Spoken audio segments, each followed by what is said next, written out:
One, and it's your man DJ Seiko Vaughn. I'm here with my girl TT from across the Hey. way. Yo, TT, we're gonna do something a little different tonight. You know, we're gonna follow your lead. And last time we were talking, you discussed the concept of going through. And I thought that was pivotal. I thought it was really timely for today's situations. Peace, Omarosa. All right, so As she goes to the White House and out the door. yo, Robin Roberts said bye, Felicia. That's blowing my mind. I love it. I love it. Yeah, it's like my two celebrity crushes are going at it. I'm having a ball. But tell me about going at it. Tell me going through it. Going through. Hey, I can tell you about going at it, but we'll do that later. No. Well, I was going to call you something besides Seiko because that's what I grew up with. Oh yeah, she calls me Ben, y'all. You know, like the little rat, the little Michael Jackson rat. Oh, that's your name, bro. For real. You got to be Seiko when you moved out of Ohio, but that's cool. Everybody got to get their alter ego on. I'm cool with that. But hey, Seiko and I have been knowing each other for about 150 years. Yeah, we've been going through. We have gone through a whole lot together. We sure have. But he knows my history. He knows a lot of stuff that I've been through, a lot of stuff that's gone on with me. And as in life, some good, some bad. Some people just don't know how to deal and handle with certain things. And sometimes I talk about the fact that, children today have lost the ability to cope because we don't allow them to go through. We don't allow them the opportunity to learn how to go through. I'm going to give you an example. And I mean, you can agree or disagree, but you know I'm going to disagree, right? I know. Huh? You know I'm going to disagree, right? I know. Just because. But a lot of people, I know, talk about, I don't tell my children to believe in Santa Claus or to believe in the Tooth Fairy. I tell them I'm Santa Claus because I'm buying the presents and I'm doing this and doing that. But part of the reason why, in my opinion, that our parents before us had those things, I guess maybe even if they did it unconsciously, because it taught us how to cope with loss on a children's level. Oh. Okay, you telling me that and learning that Santa Claus was the character taught me how to learn how to deal with loss. Think about it. It teaches you how to lose the idea of what you thought something was. Just like in The Wizard of Oz, when they pull back the curtain and they see it's not what they thought it was, and all the build up and all that, I'm gonna get a brain, I'm gonna get a heart, I'm gonna get a G.I. Joe with a Kung Fu grip, all right. and then all of a sudden they see that it's not what it is. But it has to be on a children's level, so that they can kind of understand. And as they grow older, they understand that not everything is going to turn out the way they see it. But a lot of people, and I'm not saying that's the only reason why kids can't cope, but I mean, that's just one of the mechanisms by which we used to utilize for kids to be able to learn how to deal with, the loss of something. And this is so timely because we just had the 8-year-old girl who killed herself. We had a 10-year-old girl 3 weeks ago who killed herself. And it's just kind of blowing my mind that our children are committing suicide. Now, in our teens, I kind of expected in the teenage years to happen to a small percentage. But our elementary school kids, unheard of. Suicide is like one of the top 5 causes of death for kids. It is. It really is. And it's very challenging to understand why unless you really kind of put yourself in that mind frame, in that context. Kids have a whole lot more to deal with now than we did back in the day. A lot of times we had 2 parents in the home, or if it was a single parent in the home, they made sure that we had all of our needs met as opposed to all of our wants. Because we have our want, now they want to make sure that their child has the latest and greatest of stuff because that makes them look like they're doing well. As far as money is concerned and that sort of thing materially. You know, However, I'm I, sorry. I kind of see that like that. We've kind of grown, I guess, past our, past our generation. There's been a really ballerific process that's really hit America, and everybody wants to ball.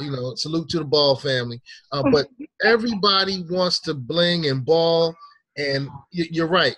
These children are getting what they want, and unfortunately, they're not getting what they need. Absolutely, absolutely. So, having said all of that, we think about the process of going through, going through the loss of a family member, especially a parent. We're about at that age where you're going to start seeing more of that, you know. Yeah. And I was a kid when I lost a parent. I lost my father to a heart attack. I was 13 years old. So I was kind of a little ahead of my time in certain respects, as as a result. And being able to come through that, I won't say unscathed, but certainly, certainly with my blemishes, true enough, but not so much so that it just completely and adversely affected my life. I think it taught me a lot about how to deal with loss and how to deal with not having things turn out the way you plan it or the way you see it. Mm-hmm. It shattered the whole spectrum of what my life was and how to deal and cope with change. And just in the past few years, I've realized, because I'm one that can pretty much roll with the punches. You can attest to that. Mm-hmm. I don't get my feathers ruffled a whole lot about different things. Right. But Or you don't show it. well, no, I don't show it. I don't Yeah. show it. Sometimes I do. But most of the time, I can just kind of roll with the punches. But a lot of people are so resistant to change, as if, hey, let's throw it on the wall and see what sticks. If it doesn't work, then maybe we go back to it. Maybe we change, modify the current situation or whatever. But when something happens where it changes and there is no going back, people, a lot of people just fall completely apart because they never had to deal with that, or they just don't know how to deal with it. So how did you deal with it? So 13, your father had a heart attack and passed away. How did you deal with that? I had a strong support system in my mother. My mother's a very strong person, Yeah, and I I can had a attest to that. strong, yeah, mom. Yeah, salute, Ma. Salute. She still owed me a red velvet cake, though. So. She's still doing that. She's Okay. still doing that. I had a very strong mother, and my mother was 33 years old, so she was a young woman herself in dealing with this. My father was Wow. 38 when he died. Your mother. Very young. Okay. That puts some things in perspective. Yeah, doesn't it? Yeah. Doesn't it just? Yeah, he was 38 and she was 33 when he died. Wow. And mind you, we lived in another city at that time. And, the family is here from Columbus, and, a lot of our roots and stuff are here, between here and in Georgia. But, what I had known and stuff, growing up until the time I was about 9 or 10 was here in Columbus, Ohio. Then we moved away, and all of a sudden, here we are. My father has dropped dead of a heart attack, and we moved back here to Columbus. And although it was a familiar place for us, the whole world my whole world had changed just in, the occurrence of my father's death. I really think that the way it taught me a lot of lessons. It taught me that I needed to learn how to be resilient, and I needed to learn how to, like I said, roll with the punches, and I needed to learn how to know that not everything and everybody is going to go your way. Mm-hmm. And that's something that if you don't have anything else for your kids to learn, you need to let them know that they have to be able to be resilient in this world. You can't think that just because one door is closed to you, that the whole world is falling apart. You're never going to get what you need or want, and you're never going to, everything is just, clutching the pearls and all of that. You just got to be able to, for me, as a spiritually minded woman, I feel like, and as I went along throughout my life, I've learned more and more to accept no, because that is God's answer too. Sometimes is saying no. He's just telling you, no, I'm not giving you that because I got something greater for you. That kind of tags along with something my father kind of taught, was that the Almighty gives you three responses. It's either yes, not now, or I have something better in mind. Right. And I have something better now is the no that you're talking about. Yeah. Which is why I'm not married to this day. Okay. With something better in mind. With something better in mind. Shout out to the suckers and thieves that I dated. No. We'll do the man bashing another time. Oh yeah, you know what? We did the men ain't the S word earlier. Right, we can go back and do that again. I can take it. I can rep. Honestly, I had two brothers. I had two fathers. I had a grandfather, a godfather. I come from a family full of men. Right.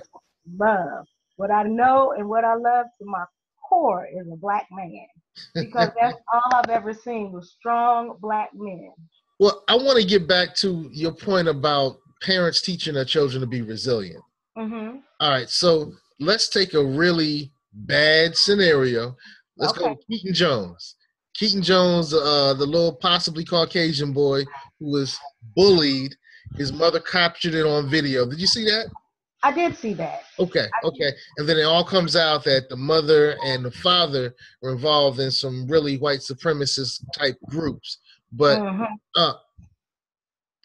starting off, her son was being bullied. You watching the game, aren't you? No, I'm not. You watching the game? Okay. I am. It's right there. So Keaton is crying on the TV, on the phone, saying, I'm being bullied. Why do people bullied? It shouldn't happen, blah, blah, blah.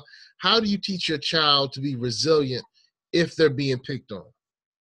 Well, one thing about bullies today, and I've heard this a lot, and initially I was feeling that same kind of way, is that, suck it up. We were bullied and we made it through.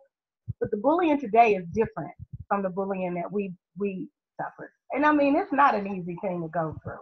But the bullies today have some really vicious, almost demonic type things that they do in their bullying processes. And the difference between kids now and kids then is that they don't have a strong foundation of family that we had, where we could get bullied and then go home and somebody is there to say, I love you, And I think that's part of the reason why so many kids are committing suicide, because, when you go to school all day, every day, and you're among your peers, and your peers are telling you you're worthless, then you're going home and your home life is telling you you're worthless, you really begin to believe maybe I am worthless. So a lot of it is the fact that the values have changed and have shifted in society, So one thing, but yet and still, even in that, we have to teach our children how to endure. And I think, and I'm not I'm not an expert in children or anything like that. I don't even have any children. I'll say that right now. You might want to clarify that because you're raising a child right now. Well, yes, I'm helping to raise my niece, and I've helped to raise some other kids along the way too. Yeah. I've been involved in, children have been a part of my life all my life. All your life, yeah, right. And that's true. I just haven't birthed any of my own, so I want to say that. But the first thing will be, well, you ain't got no kids, And I'm all about the transparency. I tell you, it is what it is. Right. But with saying, with kids learning how to be resilient, you have to teach your children not to give up. The first time they go out for a team and they're not selected, teach them, if this is what you really want to do, then let's work a little harder so you can make that team. Right. Or if you learn how to try to, do some homework or do some math or, something that's challenging. But parents have to make the investment of helping them along the way to be able to help them learn how to stick to stuff and be resilient. But yeah, I do think that's key. So if we go back to the bullying piece, Mm-hmm. what are we telling them to, if resilience and going through it and sticking to it is the key, what are some of the other messages that go along with that? From your perspective, Miss Masters, and what's your master's in? Public administration. Public administration. So you got a master's in telling people what to do. It could be a master or none, okay? Hey, girl, you worked hard for that. I salute that. I sure did. Yeah. So I would, in telling our kids how to, teaching them how to be resilient, telling them how to do certain things like that. One of the things I would find out what is their passion. And you got to be in tune to your child to know what their real passion is and how much or how far they're willing to go to pursue that passion. Mm-hmm. And then determine how far are you willing to go to help them pursue that passion. If your child is musically inclined and you just see it in them, there's not going to be hardly a thing in this world that's going to squash that fire and that passion in them. So how far as a parent are you willing to go to trust and have faith that that child really is talented and really does want to do something with that passion? That's why parenting is so hard. You can give birth to a baby, you can give birth to a child, or you can, create a child or whatever. But how much are you willing to invest in that child? Well, how much are you investing in your niece? I invest a lot in her because I truly believe in her. Now, she was born 3.5 pounds. She was 6 months or 6 weeks premature. Right. And born 3.5 pounds. And we really did not think she was going to make it. Those first 2 or 3 weeks after she was born, it was really touch and go.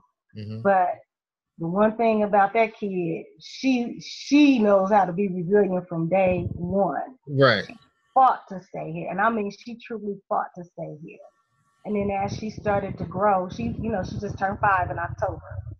But as she started to grow, we started seeing, certain things that, weren't quite in line with what normal development is, or, what they say is normal development.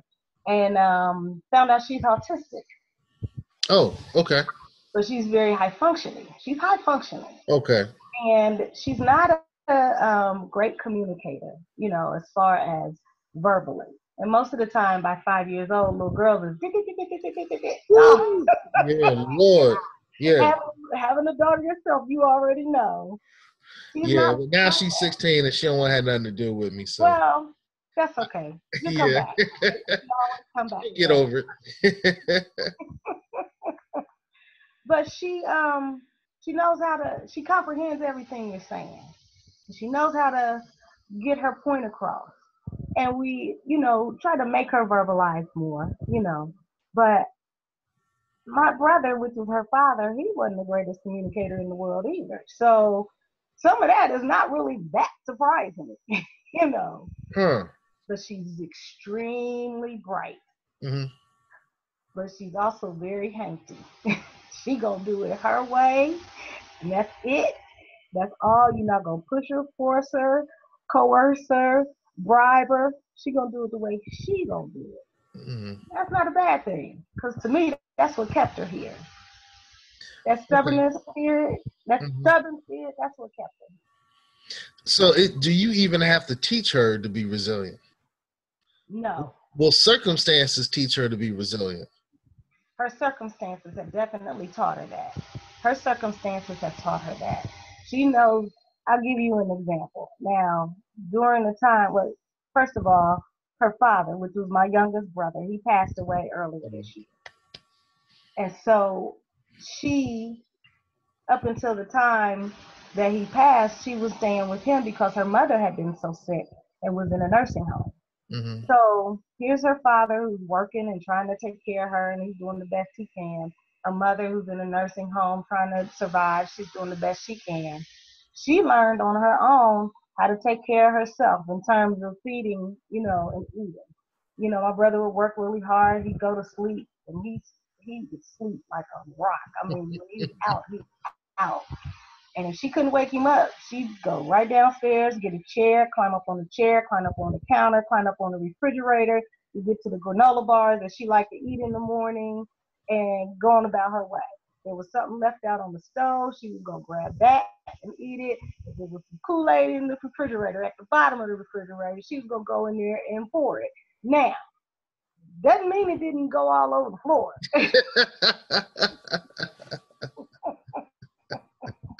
Or all over the table, or Right. a trail of granola bars all the way up and down the steps. But at the end of the day, she ate, and that's all that mattered to her. Right, right.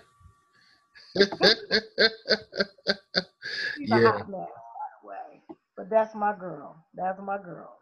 So I think, when we are trying to teach our kids how to do so many of these things, because there's so much to teach. There's so much for them to learn. And we do have that need to try to, cover them and protect them. And we don't want them to be upset. We don't want them to be hurt. And, I get all of that. But sometimes a little bit of that teaches them to be grateful for what they do have. Because you keep giving and giving and giving and giving. By the time they get to be about 12 or 13, what else are they supposed to think other than that the world owes me something? Because they've been giving it to me so far. Okay. Interesting question. Do you think, and if you notice within the last 10, 15, 20 years, there's been a reduction of people being involved in their religious organization? Yeah. Okay.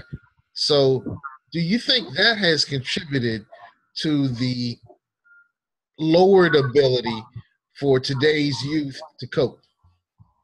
I think there's certainly a correlation between that. If it's, and speaking from a data analytical standpoint, there may not be a direct causal connection to it, but I think it's a very strong correlation. And I think our, especially the African American community, we were very close knit at one time, and we didn't have the ability to go out around the other folks because they didn't want us around them. They didn't want to be bothered. I mean, that's just Hey, what it is. Columbus, So, Ohio in the 80s. okay. Yeah, Ohio in the 80s. Right. Sometimes Ohio in the 2010s too. Mm. There's some areas for real. Okay. But we didn't have as many choices as to where we could go, where we could live, where we could go to school for, where we could tell our children to go to school, that sort of thing. So all we had was each other. And in that, I'm not saying that we should, turn back the hands of time on all of that, but we should understand how much closer we were during that time and really kind of reflect on that. And in that, our kids were able to grow up with each other. We were able to practice religious practices at some of the same churches and that sort of thing. And, anybody can do anything religiously, but the spirituality that we held was greater in my belief, So, and I would also argue that going to their place of worship on a consistent basis and hearing motivational messages of you can get over, you're going to get through. This is just a test. I think when that's missing, the children suffer. That's true. All right. So what do you think about the digital lifestyle that we all have now? How do you think that's played into their inability to cope? Because everything is just instant gratification. I don't want it now, I want it right now. So Right. you don't have the opportunity to just wait and to really think. You know, everything is being fed to you on how you should believe or how you should act or how you should think instead of developing those things on your own. What's the score? Oh, all about them boys, them Cowboys. 9, Oh, yeah, Lord. Raiders 0, Really? Cowboys 9. Uh-huh. Yeah, Mm-hmm. yeah, Mm-hmm. that's what's up. Even without Zeke, huh? I guess what Raiders. They've been pretty hot this year. Certainly hotter than they've been in the past. Got you. I think it's kind of interesting how um, when we didn't have video games in our hand all the time, Mm-hmm. we didn't get the idea that you could start over immediately. Mm-hmm. All right. So when something went wrong, you actually had to go through it. You couldn't just start over. And Right. some You of the couldn't games just, now, oh well, skip through it and go on to the next. yeah, You yeah, had to really marinate on it, and really think about it and really absorb it, and have an opportunity for it to affect you. right. So And now when people are saying things at you at school that you don't like, and you can't just turn them off or go mhm, to the next or start over, it's probably just. I think that has led to some of the problems that we're dealing with these elementary school kids killing themselves. I'm yeah, still blown away by that. yeah, it's I don't know. It's heartbreaking to think that a 9, 10-year-old kid can't see far enough into the future or doesn't even have a outline. Kids that age are like, oh, when I grow up, I'm going to be fill in the blank. Right, right, Doesn't even have that ability to see that they have a chance at really being that. You right, know, right. Yeah, it's it, crazy. It's it crazy. is crazy. It is crazy. Yeah, So but let me okay, go ask ahead. you something. Since you quizzing me like I'm on. Well, you miss public administration. Uh, uh, so how do you see your kids in this respect? I mean, do you see because you have an 18? What do you say, 18? Not And yet. Whew. oh, well, soon to be 17 and 16. 8. Mhm. So what do you see different about your kids that you were? I'm sure there's a whole bunch of things you talk about, but I'm talking in terms of the conversation we having now. Well, in terms of the ability to go through some stuff, Mhm. I think that in many ways they're similar to their peers. Okay. You know, Okay. in many ways they're similar to their peers. Um, I don't think they're on the most challenged edge. Like they've gone through some stuff and they've dealt with it, and they're still going to go through stuff, and they're going through stuff now. They have to deal with me, so they go Right. through stuff. Are you a rough and tumble parent? I talk a good game, and luckily, I really like. One of the great things is my kids knew that I was so crazy that they, they knew I was going to do something. They just didn't know what it was going to be. The Right. element of surprise. Right. Okay. Right. Okay. And then sometimes I would say, "Oh, okay, you doing that now? Okay." And they thought they got away with it, and next time, bam. Right. So early on, we did do corporal punishment, but Right. we found that we didn't have to continue doing it over long periods of No, time because no, no. that was just one of the tools in our toolkit. Right. You know, So even though they felt like dad and mom could beat their tail at any time, Mhm. dad and mom didn't have to beat their tail all Right. the time. It you know, doesn't have to be that way all the time. And right, and I, think that for me, I say that if that's not what you want to do with your child, I get that. However, there's got to be some kind of consequence that your child pays when they do something wrong. You can't just let them just do it and that's okay, you know what? Don't you do that again. And there's no consequence for the action because all it's going to do is progress into something more egregious, the next time. If they're not checked, if they don't have boundaries. Kids really love discipline. They crave it. because they need to know what their parameters are. You use the word egregious. Yes. You showing off your master level words again. All right. So we've talked about how children have had a hard time, going through stuff, and they're not as resilient as. So what are 3 things that a parent can do to make their child resilient? Well, first of all, in my opinion, for these like kids that are in team sports, let the kids win or lose to teach them how losing through grace and winning through grace. Instead of giving everybody a participant trophy and everybody gets a trophy and everybody gets a yay, yay, yay, you don't believe in that? Why? No. You want every child to get a prize? No. I think sometimes you got to take an L. Oh, okay. So you feeling me? Yeah. Right there. You gotta learn how to. Now I'm not talking about like little preschool kids. They can just play and do whatever. Oh, preschool can get it too. But I mean, you can get an L in preschool. well, yeah. I mean, I'm talking about, some parents from the days their kids are in preschool want to push them into doing certain things. Let the little babies play. Little toddlers, let them play. But as you play and as they grow older, don't let them win. I'll give you an example. In my life, my mother taught us how to play cards. Oh, yeah. Your mother taught me how to play cards.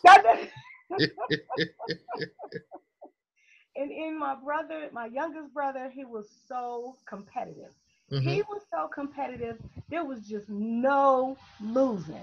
There was no losing. And if he did, it was going to be some problems and circumstances. Now, I come from a family that play cards like they all went to prison. They all You better not bid wrong. You better not renege. Mm-hmm. You better not go out of turn. All of that, okay? Mm-hmm. I'm not a very competitive person. I'm going to do the best I can, and then if that's not enough, then whatever. I don't care. But my mother was also a very competitive person. So to watch the two of them go at it, my brother spent his whole life trying to beat her in some cards, and she never let him win. Never. Ever. Ever. And I can think of maybe a handful of times that he actually won, but he earned it. Yeah, he put in that work. And he caught some L's. He caught some L's. There is a learning process in losing that you never get if it's always handed to you. Yeah. All right. So that's number one. That's number one. So what are 2 other things? 2 other things. Number 2 is sit down and talk to your kids. Have a conversation with them about how they're feeling about certain things, especially about how they're feeling about, if they are, find out if they are being bullied, first of all. A lot of parents don't even sit down and talk to their kids.